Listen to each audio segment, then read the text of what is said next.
Innal hamdalillah nahmaduhu wa nasta'inuhu wa nastaghfiruh wa na'udzu billahi min shururi anfusina wa min sayyiati a'malina. May yahdihillahu fala mudilla lahu wa may yudlil fala hadiya lahu. Asyhadu an la ilaha illallah wahdahu la syarika lahu wa asyhadu anna Muhammadan 'abduhu wa rasuluhu la nabiyya ba'da. Allahumma salli ala Muhammad wa ala alihi wa ashabihi wa man tabi'ahum bil ihsanin ila yaumiddin. Amma ba'd. Fa ya ayyuhal mu'minun ittaqullaha haqqa tuqatih wa la tamutunna illa wa antum muslimun. Qala Allah ta'ala fil Qur'anil Karim, a'udzu billahi minasy syaithanir rajim. Alladzi khalaqal mauta wal hayata liyabluwakum ayyukum ahsanu amala wa huwal azizul ghafur. Ya ayyuhan nasu taqu rabbakumul ladzi khalaqakum min nafsin wahidah wa khalaqa minha zawjaha wa batha minhuma rijalan katsiran wa nisaa wattaqullaha alladzi tasaaluna bihi wal arham innallaha kana 'alaikum raqiba. Ya ayyuhalladzina amanu taqullaha wa qulu qawlan sadida yuslih lakum a'malakum wa yaghfir lakum dhunubakum wa may yuti'illaha wa rasulahu faqad faza fawzan 'azima. Ma'asyiral muslimin, sidang salat Jumat Masjid Baitul Falah rahimakumullah.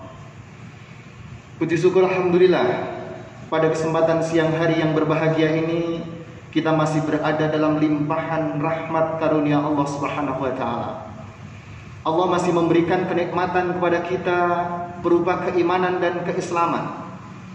Dan mudah-mudahan terhimpun bersama kita di majelis yang mulia ini adalah menjadi bagian dari bentuk bersyukur kita kepada Allah Subhanahu wa taala, yang mana karena saking banyaknya nikmat yang telah diberikan Allah kepada kita semuanya, hampir nyaris banyak orang yang melupakan terhadap nikmat itu. Oleh sebab itu, mari di momentum yang berbahagia ini kita jadikan ibadah Jum'ah kita adalah ibadah yang terbaik bagi kita semuanya, dan mudah-mudahan itu menggambarkan pada diri dan pribadi kita menjadi insan yang selalu bersyukur kepada Allah. Yang kedua kali, mari bersama-sama para jamaah sekalian rahimakumullah, tentu tidak lain adalah bersama-sama untuk meningkatkan dan menjaga kualitas ketakwaan kita kepada Allah Subhanahu wa taala. Walaupun pada saat kondisi dan situasi saat sekarang, sungguh keimanan dan ketakwaan itu berada di dalam ujung ujian.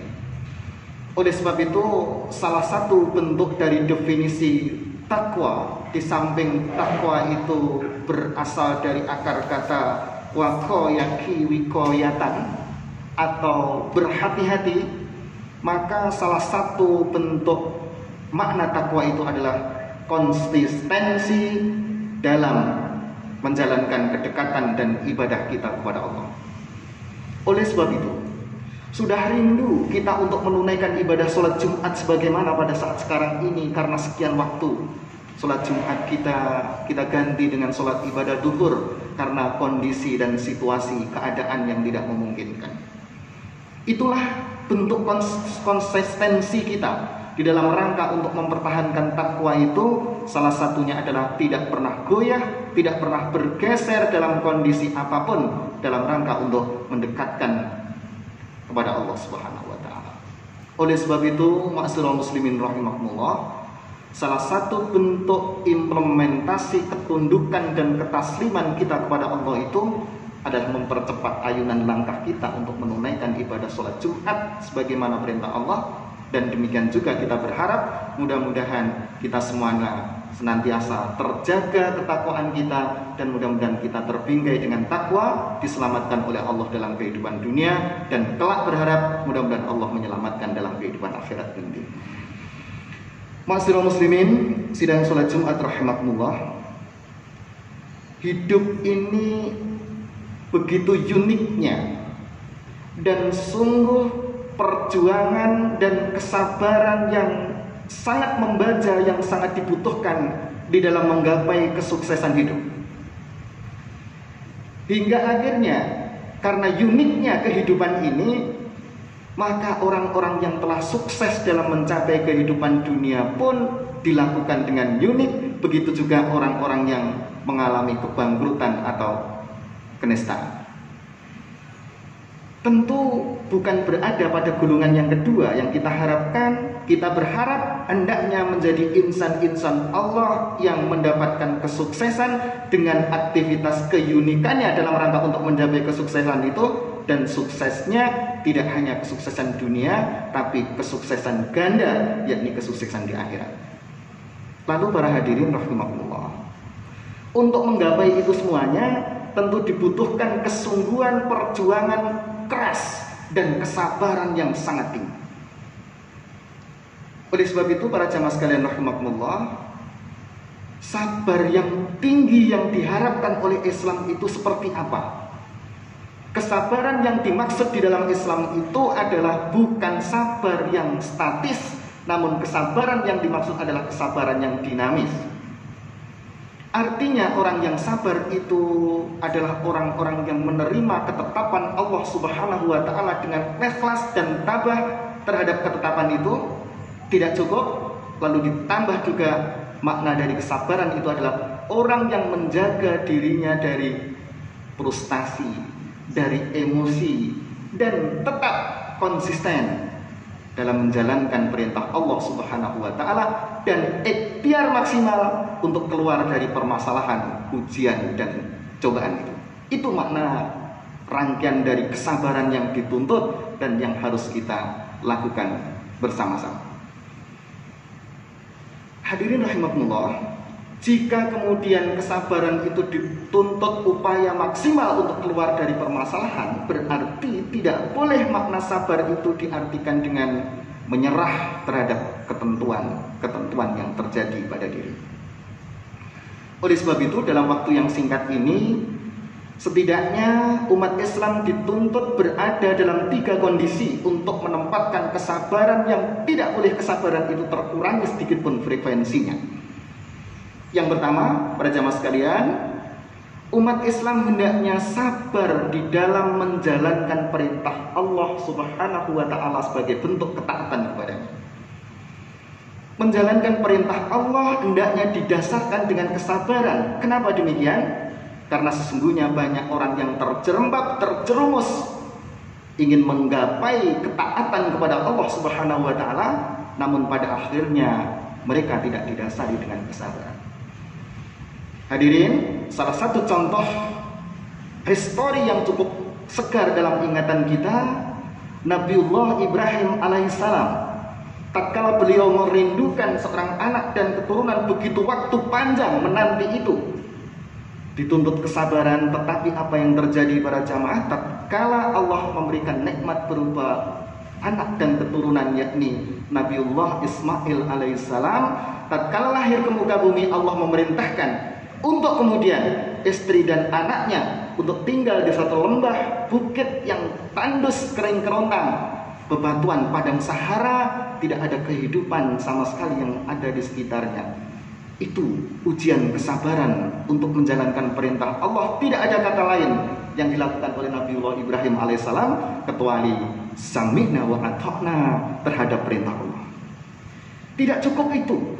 Untuk menjalankan perintah Allah dituntut kesabaran yang luar biasa. Ketika anak itu sudah beranjak menjadi anak yang lucu-lucunya begitu, maka kemudian Allah memerintahkan untuk dikorbankan sebagai bentuk pengabdiannya kepada Allah Subhanahu wa Ta'ala. Kesimpulannya berarti ketika kita menjalankan ibadah, menjalankan perintah Allah sekalipun, maka tidak boleh lepas terhadap kesabaran yang harus menjadi dasar dan fondasi. 1. Demikian juga yang dicontohkan oleh Siti Maryam. Tatkala bergejolak informasi-informasi fitnah Maryam hamil tanpa seorang ayah begitu kira-kira, viral di zamannya tatkala itu. Tetapi Allah memerintahkan kepada Maryam, wahai Maryam, berpuasalah kamu. Puasa apa? Puasa untuk tidak berbicara. Karena sesungguhnya ketika kita melayani informasi-informasi yang berkembang seperti itu dengan informasi kejahilan itu sungguh tidak akan menyelesaikan permasalahan, tetapi justru akan fitnah yang berkembang. Apa? Allah nanti akan membuat rencana dengan skenario Allah Subhanahu wa taala yang sama sekali itu di luar dari mindset dan alam sadar Siti Maryam. Maka kemudian Nabi Isa alaihissalam diberikan mukjizat oleh Allah Subhanahu wa taala, bisa berbicara ketika bayi untuk menjawab dan menjelaskan terhadap permasalahan itu. Para hadirin, sungguh sangat luar biasa kesabaran yang dituntut sekalipun kita untuk menjalankan perintah Allah sebagai bentuk ketaatan kita kepada Allah Subhanahu wa taala. Yang kedua, para jamaah sekalian, kesabaran kita dituntut lagi tatkala kita menghadapi kemaksiatan dan dosa yang ada dalam kehidupan. Kemaksiatan bisa terjadi dimanapun, kepada siapapun, dan dalam kondisi apapun.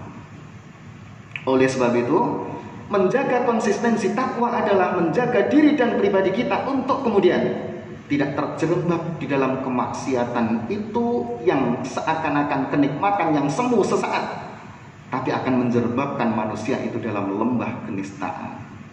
Ini dibutuhkan kesabaran. Mungkin ketika kita dalam kondisi miskin, dalam kondisi kekurangan, kita bisa sabar untuk itu. Tetapi ketika Allah menguji dengan kenikmatan, dilimpahkan harta kekayaan kita, mungkin kita lupa untuk menjaga diri dari kemaksiatan dan dosa. Yang ketiga, yang terakhir, kita dituntut pula oleh Allah Subhanahu wa taala untuk mempertahankan sabar kita sebagai bentuk konsistensi kita menjadi insan yang bertakwa tadi. Yang ketiga adalah sabar ketika menghadapi musibah dan sabar ketika menghadapi ujian dari Allah. Poin ketiga ini mungkin relevan dengan kondisi kita pada saat sekarang, para jamaah sekalian rahimakumullah. Dunia sedang sakit tanpa terkecuali negeri kita, dan bahkan di belahan negara-negara lain sedang mendapatkan ujian yang sama. Lalu kemudian orang-orang yang bertakwa kepada Allah dengan kualitas takwa dan menjaga konsistensi takwa, maka akan dipertanyakan di mana sesungguhnya positioning orang-orang yang beriman dengan kadar takwa yang tinggi itu. Disinilah sesungguhnya teskis dan ujian kita bersama. Para hadirin rahimakumullah, demikian wabah ini menjangkit dan terjadinya terporak-poranda segala sendi kehidupan umat. Dari dimensi sosial, dari dimensi ekonomi, dari dimensi politik, dan komunikasi, semuanya berada dalam kondisi carut marut.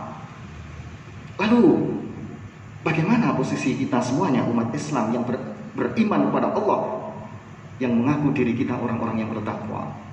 Hadirin rahimakumullah, setelah kehidupan ini nanti kita akan dihadapkan lagi dengan istilah yang baru kita kenal dengan di telinga kita dengan new normal, kehidupan yang baru kira-kira, kemudian paradigma hidup yang baru, fenomena yang baru. Tetapi saya lebih memilih kata-kata itu untuk saat ini. Saya lebih memilih kata-kata itu dengan new reality, dengan realitas baru, yang mana kondisi yang normal seperti apa yang diharapkan dalam kurun waktu yang dekat tentu belum bisa menjawab terhadap kehidupan yang normal itu. Boleh mungkin kita bertanya kepada pedagang-pedagang kecil yang ada di pinggir-pinggir jalan, ekonominya apakah sudah normal? Kemudian bagaimana komunikasi kita, komunikasi yang normal? Sudah normalkah kita menyampaikan pendapat dalam bentuk komunikasi? Lalu kemudian masih panjang kiranya waktu itu. Perjalanan tahapan itu masih panjang kiranya. Tetapi kita semuanya mempunyai kewajiban untuk mensukseskan itu, karena kita adalah bagian dari negeri ini dan seluruhnya sudah berupaya satu kata untuk menuju ke arah itu. Tapi realita kenyataannya yang mungkin perlu kita siapkan. Hadirin, oleh sebab itu musibah yang sedang menimpa pada negeri kita khususnya harus dihadapi dengan cara apa? Musibah ini harus dihadapi dengan muhasabah. Muhasabah yang seperti apa? Muhasabah yang tidak hanya introspeksi dan retrospeksi pada masa lalu, tetapi di samping introspeksi dan retrospeksi, muhasabah yang kita maksud pada kesempatan sekarang adalah muhasabah untuk memproyeksi dan muhasabah untuk mengantisipasi. Artinya apa? Mengingat kepada masa lalu adalah introspeksi untuk kemudian melihat apa yang akan kita lakukan di masa yang akan datang. Tetapi yang terlebih penting adalah menatap kepada masa depan dengan memproyeksi. Apa yang kemudian kita proyeksikan? Umat ini, positioning umat Islam, apakah kemudian dalam kondisi yang baru nanti umat Islam akan memproteksi diri dan jauh dari itu sehingga akan menjadi umat-umat kaum-kaum yang konservatif? Tentu tidak. Tetapi kita hendaknya berada di dalam kondisi umat Islam yang berkemajuan untuk menatap segala perubahan dan kondisi yang ada. Itu yang dimaksud dengan memproyeksi. Apa proyeksi yang ada? Kehidupan ke depan nanti sangat erat dan sangat ramah kita dengan informasi dan teknologi. Maka siapa yang mereka akrab dengan informasi dan teknologi, umat Islam khususnya, yang tidak alergi dengan informasi dan teknologi, sesungguhnya mereka yang survive untuk menghadapi kehidupan baru nanti. Oleh sebab itulah ma'asyiral muslimin rahimahullah, salah satu contoh yang paling kecil saja, anak-anak kita di dunia pendidikan. Kalau boleh saya informasikan bahwa ujian akhir Etanas itu pemerintah menggalang tahun depan baru dihapuskan. Tetapi Allah berkehendak lain dengan hadirnya wabah ini. Mulai tahun ini sudah tidak ada lagi ujian nasional. Dan anak-anak kita menjadi anak yang generasi pertama. Mereka melaksanakan kegiatan-kegiatan pembelajaran mereka tidak di sekolah. Bisa saja 15 tahun, 30 tahun, 40 tahun yang akan datang, sekolah-sekolah gedung bangunan yang tinggi-tinggi itu mungkin sudah tidak ada lagi. Karena anak-anak belajarnya ada dari rumah. Dan itu adalah tantangan teknologi kita ke depan. Ini yang dimaksud dengan kita memproyeksi. Yang kedua adalah mengantisipasi. Apa yang kemudian harus diantisipasi? Segala kemungkinan yang akan terjadi yang di luar dari batas pemikiran kita sebelumnya, maka akan mungkin untuk terjadi di masa-masa yang akan datang. Oleh sebab itu, ma'asyiral muslimin rahmatullah, mudah-mudahan wabah ini menjadi ibrah kepada kita semuanya. Dulu belum pernah terantisipasi sebelumnya, tetapi kemudian ketika terjadi ini, maka kita terkejut, terkaget-kaget, hingga kemudian berjatuhan korban di sana sini. Oleh sebab itulah maka muhasabahnya bukan hanya melihat ke belakang terus-menerus, tetapi adalah memproyeksi dan mengantisipasi terhadap segala perubahan kemungkinan yang akan datang. Itu adalah menjadi satu hal yang terpenting yang dibutuhkan untuk menatap pada kehidupan era modern, era global, informasi dan teknologi di masa yang akan datang. Umat Islam harus berada di posisi apa? Posisi ambil bagian di situ, tetapi kita memproteksi diri jangan sampai kemudian percepatan dan perkembangan informasi dan teknologi itu akan menggerus dan mengikis terhadap iman dan takwa kita, khususnya adalah generasi-generasi muda kita. Barakallahu li wa lakum fil Qur'anil azim wa nafa'ani wa iyyakum bima fihi minal ayati wa dzikril hakim wa taqabbala minni wa minkum tilawatahu innahu huwas samiul alim.